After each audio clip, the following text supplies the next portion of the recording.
गुजरने वाली हवा। Hey guys, welcome back to my channel Juin's ব্লগে সকলকে অনেকটাই স্বাগত। তো সব কিছু বলার আগেই বলে দিচ্ছি যে এই ব্লগটা কিন্তু অনেক লেটেই ছেড়েছি, প্রায় 1 মাস হয়ে গেছে। তোমাদের দাদাভাই চলে গেছে, তো সামান্য কিছু কারণের জন্য ছাড়া হয়নি, তো লেটেই ছাড়লাম। তো আশা করছি তোমাদের ভালো লাগবে, তো পুরো ব্লগটা দেখো। তো সকালবেলায় উঠে গেছিলাম সেই দিনটা, আর যেহেতু ও চলে যাবে বলে সকাল সকালে উঠেছি, কিন্তু মন মেজাজ ভালো না, মনে হচ্ছে না কোনো কাজ করি, মনে হচ্ছে না কিছু করে দিই, হাত পা চলছে না, কিছুই চলছিল না। তো মনটা ভীষণই খারাপ, দেখে নিশ্চয়ই তোমরা বুঝতে পেরে গেছো। আজকেই সেই দিন যেই দিন তোমাদের দাদাভাই চলে গিয়েছিল, মানে চলে গেছে অলরেডি, 1 মাস তো হয়ে গেছে বললাম। তো মনটা ভালোও নেই। তো চলো বন্ধুরা, পুরো ব্লগটা দেখতে থাকো, আশা করছি তোমাদের ভালো লাগবে। কি কি ইন্টারেস্টিং আরও কিছু ব্লগের মধ্যে আছে, সেটা অবশ্যই স্কিপ না করে তোমরা দেখতে থাকো। আর সেই দিনটা যেদিনকে তোমাদের দাদাভাই ডিউটি জয়েন করার জন্য চলে যাচ্ছিলো বাড়ি থেকে, তো সেই দিনটা এতই মেঘলা ছিল সকাল থেকে যে প্রচণ্ড হারে, মানে রাত থেকে প্রায় বৃষ্টি হচ্ছে, আর মেঘলা আকাশ, বৃষ্টিতে পুরো মানে একদম কাদা কাদা হয়ে গেছে। বৃষ্টি তখনও কিন্তু কমেনি, যখন ও বেরোবে, মানে বেরোনোর আগের মুহূর্তে কমেছে, কিন্তু মানে রেডি হচ্ছিল যখন উঠলাম আমরা, তখন কিন্তু ভালোই বৃষ্টি পড়ছিল। দেখে তোমরা বুঝতে পারবে যে কতটা কাদা হয়ে গেছে, মানে বৃষ্টিতে ভিজে একদম চকচকে অবস্থা। আর এই যে ওর সুটকেস রেডি হয়ে গেছে প্রায়। আর এদিকে তখন কিন্তু বাজছিল দেখো 5:45, মানে তখনও 6টা পুরোপুরি বাজেনি। 6টা কত ট্রেন আছে, লোকাল ট্রেন, ওটা ধরবে।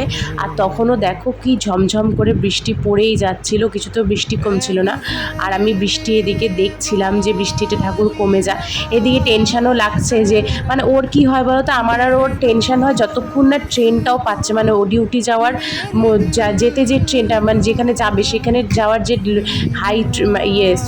কী বলে এক্সপ্রেস ট্রেনটা, সেটা যতক্ষণ না পাচ্ছে, সেইটুকুনির জন্য না আমাদের যেই কান্না, দুঃখ, ইমোশান, কি বলবো, যত সব কিছু আটকে থাকে সেই মুহূর্তটা, মানে যখন ও চলে যায়, বাড়ি থেকে বেরিয়ে যায়, তখন আমার গিয়ে কান্না পায়। আর ওর কখন দুঃখটা মানে বেশি ভরে যায় যখন ট্রেনটা ওর ছেড়ে দেয়। তো এই ইমোশানটা বুঝে, মানে এটা প্রত্যেকেরই হয়ে থাকে, প্রত্যেকটা ফৌজিদেরই এটা হয়, ফৌজির বউরও সেম হয়। কেন বলো তো, মানছি যে ও যাচ্ছে, আমার বুকের ভেতর ফেটে আছে, কিন্তু তাও যাতে সাবধানে পৌঁছায়, ঠিক মতন যেতে পারে, সেই কারণেই কিন্তু একটা টেনশানও রয়ে যায়। এটা কিন্তু প্রত্যেকটা ফৌজান বুঝবে। তো হয়ে থাকে এই জিনিসটা, বা যে বাইরে থাকে, বাইরে চাকরি বাকরি করে, তাদের কিন্তু এই জিনিসটা হয়। দুঃখ মনে হাজার থাকলেও কষ্ট চেপে রাখতে হয়। তো তারপরে দেখো কিছুটা জিনিস ওর হয়তো ভুলে গেছিলো, তার জন্য ট্রলিটা আবার খুলে সেই জিনিসগুলো রাখলো, রেখে ট্রলিটা প্যাক করলো। আর ততক্ষণে মেয়ে কিন্তু উঠে গেছিলো, আর মেয়েকে দেখো মানে বলতে গেলে আবার আসবে যেদিন, জানি না কবে আসবে, তো তার আগের মুহূর্তটুকুনি ওকে আদর করে যাচ্ছে। যে কি কষ্ট একটা ফৌজি বাবার, বা যারা বিদেশে বাইরে চাকরি করে তার সেসব বাবাদের যে কি কষ্ট, শুধু তারাই জানে। আর এই যে আমার শাশুড়ি মাও দাঁড়িয়ে আছে, ও দাঁড়িয়ে আছে, যে একটা অটো যাতে পেয়ে যায়। তো মানে অনেকক্ষণ, প্রায় আধা ঘন্টা না, প্রায় 15 মিনিট ধরেই দাঁড়িয়েছিল আমার শাশুড়ি, আমি এদিকে মেয়ে আর আমি বারান্দায় দাঁড়িয়ে দেখছো ঝিরঝির করে বৃষ্টি পড়ছিল, আর ওদিকে ও বাইরে দাঁড়িয়ে আছে একদম রাস্তার সামনে, যাতে একটা গাড়ি পায়, অটো টোটো যাই হোক। তারপরে শাশুড়ি মাও দাঁড়িয়ে আছে। তো তারপরে শেষ পর্যন্ত তো সেই কিছু পেলোই না। আর মেয়ে দেখো তার মধ্যে ট্রলিতে উঠে বসে আছে, বলে আমি পাপার সাথে চলে যাব ডিউটি। তো এই বলছিল, আর তখন ও দূর থেকে আমায় বললো যে চলো জুই, আমি টোটো মানে স্কুটি নিয়েই বেরিয়ে পড়ি, তুমি স্কুটি নিয়ে চলে আসবে, আর আমি ওখান অবধি আমরা একসাথে যাই, তুমি তারপরে মেয়ে নিয়ে চলে আসবে। তো সেরকমই কথা মতন আমরাও চললাম। আর ঝিরঝিরে বৃষ্টিতে মেয়ের ঠান্ডা লেগে যাবে বলে রেনকোটটা পরিয়ে দিলাম। আর এই যে হাসি মুখে যাচ্ছি, কারণ আমি চাই ওকে হাসি মুখে বিদায় করতে, যেই কাঁদবো অমনি ও কাঁদবে, ও কষ্ট পাবে, তার জন্য। তারপরে যাই হোক, একটা মনের একটা ইচ্ছে জানো তো পূরণ হলো, ওকে আমি কোনোদিনও সি অফ করতে যাইনি। এই প্রথম জীবনে 5 বছর বিয়ে আমি ওকে সি অফ করতে গেলাম। আর সি অফ করতে গিয়ে যে আমি লিখেছি থাম্বনেলে যে এরকম কেন আমার সাথে হলো, মানে আর আমি নিজেকে সামলাতে পারলাম না।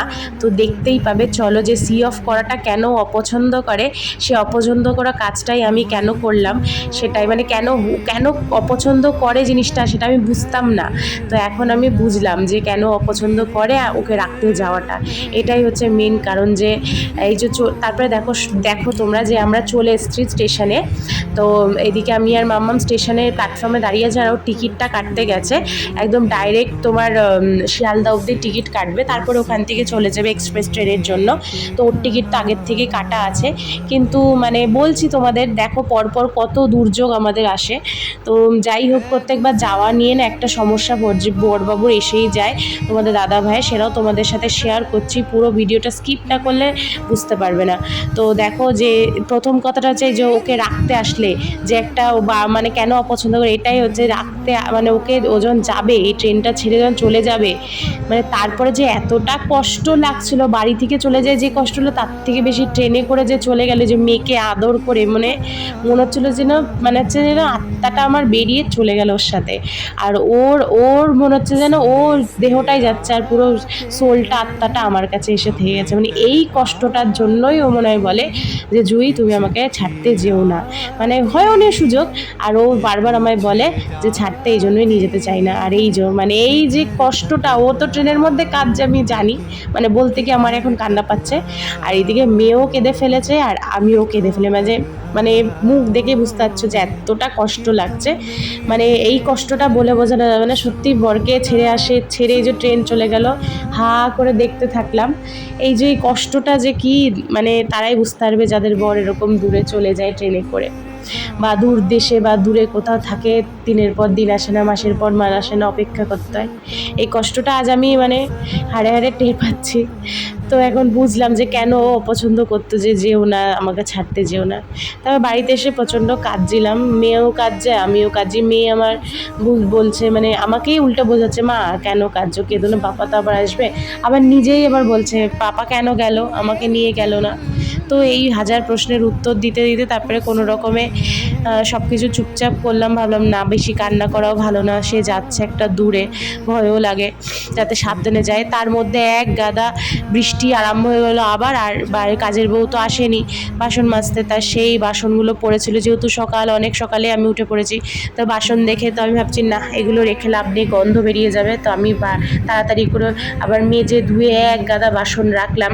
তা দিদিভাইরাও জানতো না যে কাজের বউ আসবে না, একের সময় আবার বৃষ্টি হলেও চলে আসে। তারপর অনেকক্ষণ পর আমি ড্রেস চেঞ্জ করে নিয়েছিলাম, তারপর ও ভিডিও কল করেছে। এইদিকে একটা সমস্যা হয়ে দাঁড়িয়েছে যে ওর যে ট্রেনটা, ওই ট্রেনটা এতটাই লেট, যার জন্য যেই ট্রেনে টিকিট করেছে সেই ট্রেনে আর যায়নি, অন্য ট্রেন ধরে গেছে খুবই কষ্ট করে, মানে সেই দিনটাও যাওয়া হবে বলছিল। তো সত্যি করে তাই হয়েছে, খুবই কষ্ট করে পৌঁছেছে। এই জন্যই না মানে সত্যি আমরা খুব টেনশনে থাকি, মানে সেই মুহূর্তটা কান্না কি কাটবো, আমি শুধু ভাবি ঠাকুর করে যেন টাইম মতন পৌঁছে যায়। মানে এটাও একটা টেনশন, মানে কী যে কষ্ট, মানে বলে বোঝানো যাবে না, যে এক টেনশন যে চলে যাচ্ছে, বুক ফেটে যাচ্ছে, তার উপর আবার সে যেন সুস্থভাবে টাইম মতন পৌঁছায়, ওখানে তো এসব শুনবে না। যাই হোক, এই টেনশান কান্না দুঃখ সব মিলিয়ে একটা ব্যাপার হয়ে যায়। তারপরে দিনটা ছিল যেহেতু জন্মাষ্টমীরও, কিন্তু জন্মাষ্টমীর দিনই চলে গেছে, একটা শুভ দিনে।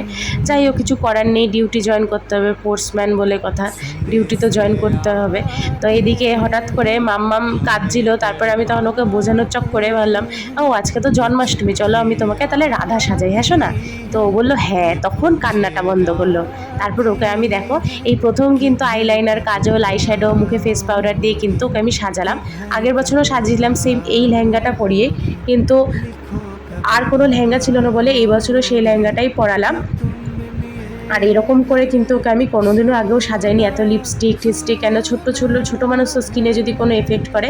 তো এই প্রথম খুব ইচ্ছে হলো, ওরও ইচ্ছা করছিল সাজতে, তা ও আমাকে বলে না যে মা আমাকে কোনোদিনও সাজিয়ে দাও, ও জানে যে বড়দের জিনিস ছোটোদের হাত দিতে নেই। এই জিনিসটা আমার মেয়ে বলে, মানে বুঝে গেছে যে আমি, যেহেতু আমি সবসময় ওকে বলতে থাকি। তারপরে ওকে আমি ভালো করে কিন্তু আমার মন মতন করে আর ওর মন মতন করে সিঙ্গার টিপ দিয়ে যেমনি রাধা রানী সাজে সেরকম আমার রাধা রানীকে সাজিয়েছি। তো তোমরা কমেন্ট করে জানিও আমার রাধা রানীকে কেমন লাগছিল। যাই হোক, এইসব করতে করতে মনটা তাও একটু ভালো লাগছিল যে সোনাকে আমার রাধা রানী সাজিয়েছি।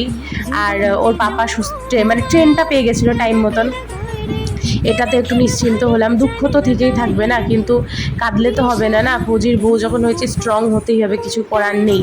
তো এই যে আমার রাধারানীর ফুল লুক দেখো, আমার যত অর্নামেন্টস ওকে পরিয়ে দিয়েছি, গয়নাগাটি, আর কানের দুলটাও টিকলি বানিয়েছি। তো কেমন লাগছে তোমার রাধারানী? আমার রাধারানী তখন ডান্স করতে ব্যস্ত, আর তার ভাই পাশ দিয়ে বন্দুক বের করছে, একবার মাইক্রোফোনের মতন হাত ধরছে, আর নিজেকে আবার আয়নাতে দেখতে এসে দেখো কি লজ্জা পাচ্ছে। আর নাচতেই ও ব্যস্ত, মানে ও নাচতেই ব্যস্ত হয়ে গেছে, কারণ ওকে এত ভালো ভালো লাগছে, তার জন্য ও নিজেকে নিজে না দেখেই উল্টে যাচ্ছে। তো যাই হোক, তারপর ওর পাপা দেখো রাধা আর কৃষ্ণ দুজনকেই দেখতে বসে গেছে, আমাকে ভিডিও কল করেছিল। তো আমি একটু ওদেরকে দেখালাম যে দেখো রাধা আর কৃষ্ণ এসেছে আমাদের বাড়িতে। তো ও দেখে খুব খুশি হলো। তারপরে এইদিকে আমার মাকেও ভিডিও কল করেছিলাম যে মা দেখো ওকে রাধারানী সাজিয়েছি। আর সবার প্রথমে মা কিন্তু বললো যে খুব সুন্দর লাগছে ওকে দেখতে। তারপরে জিজ্ঞেস করলাম জামাইমা ঠিক মতন উঠেছে কিনা ট্রেনে। তখন আমি বললাম হ্যাঁ, আমার মারও খুব চিন্তা থাকে যে ও ঠিক টাইম মতন উঠেছে কিনা। যেমন শাশুড়ি মায়েরও খুব চিন্তা থাকে, মায়েরও চিন্তা থাকে যে ঠিক টাইম মতন উঠেছে কিনা, ঠিকভাবে খেয়েছে কিনা, মানে চিন্তা তো হবেই না। যাই হোক, দূরে যাচ্ছে, দূরযাত্রা মানে বুঝতেই পারছো। তো এই ব্যাপার। তো আবার আমাদের দিন গোড়া শুরু হয়ে গেল। কবে এবার বড়বাবু আসবে নিশ্চয়ই তোমাদেরকে জানাবো, আবার তোমরা ব্লগ দেখতে পারবে। আশা করছি বন্ধুরা তোমাদের ব্লগটা ভালো লেগেছে।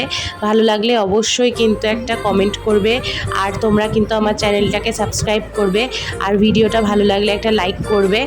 আর চলো বন্ধুরা, দেখা হচ্ছে নতুন একটা ব্লগের সাথে। এখনকার মতন টাটা, বাই বাই। তোমরা সুস্থ থেকো, ভালো থেকো, আর আমার ব্লগ অনেক বেশি করে দেখতে থেকো, আর আমাকে সাপোর্ট করো। তোমাদের সাপোর্টার আমার অনেক বেশি দরকার। যদি তোর ডাক শুনে কেউ না হাসে, তবে একলা চলো রে। যদি তোর ডাক শুনে